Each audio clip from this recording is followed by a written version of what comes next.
இப்படி இவங்க கதறிட்டு இருக்கிறதுக்கு அலட்சியமாக லாரி ஓட்டின ஒரு ஓட்டுநர் தாங்க காரணம். சாலையோட சரிவான பகுதியில் மிக அலட்சியமாக லாரியை ஓட்டுனதுனால விபத்து ஏற்பட்டிருக்கு. இதனால் 5 பேர் படுகாயமடைஞ்சு மருத்துவமனையில் சிகிச்சை பெற்றுட்ருக்காங்க. நாமக்கல் மாவட்டம் ராசிபுரம் அடுத்த மெட்டாலா பகுதி ஆஞ்சநேயர் கோயில்கிட்ட தான் இந்த விபத்து நடந்திருக்கு. மெட்டாலா ஆஞ்சநேயர் கோயில் திருவிழா இப்போ நடந்துகிட்டு இருக்கு. கோயிலில் அருகே திருவிழா கடைகள் அமைக்கப்பட்டிருக்கு. இந்த நிலையில் ராசிபுரம் பக்கம் இருக்கிற தம்மம்பட்டியிலேருந்து ஜவரிசிலோடு ஏற்றிக்கிட்டு ஈரோடு நோக்கி லாரி ஒன்று போயிட்டுருக்கு. ஓட்டுநர் அஜித் அப்படிங்கிறவர் லாரியை ஓட்டிக்கிட்டு போகிறாரு. மிகவும் சரிவான சாலை பகுதியான மெட்டாலா பகுதியில் வரும்போது அஜித் என்ன பண்ணுறாருன்னா, லாரியோட எரிபொருளை மிச்சம் செய்யலாங்கிற நினப்பில் லாரியை நியூட்ரல் செஞ்சதாக சொல்கிறாங்க. இதனால் சரிவில் வேகமாக ஓடத் தொடங்கிய லாரி ஒரு கட்டத்தில் ஓட்டுநரை கட்டுப்பாட்டை இழந்து ஓடத் தொடங்குது.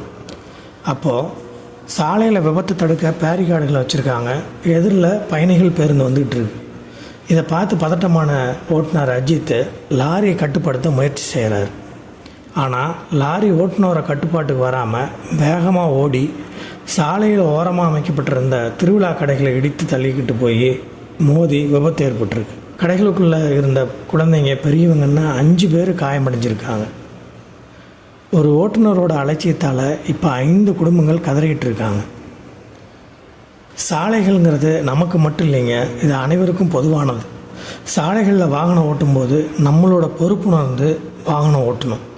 நம்ம நலன் மட்டும் இல்லை, அடுத்தவங்களோட நலன், உரிமை, சாலை விதிகளை மதித்து புரிஞ்சு வாகனம் ஓட்டினாவே போதும், விபத்துகளை முற்றிலும் தடுக்கலாம்.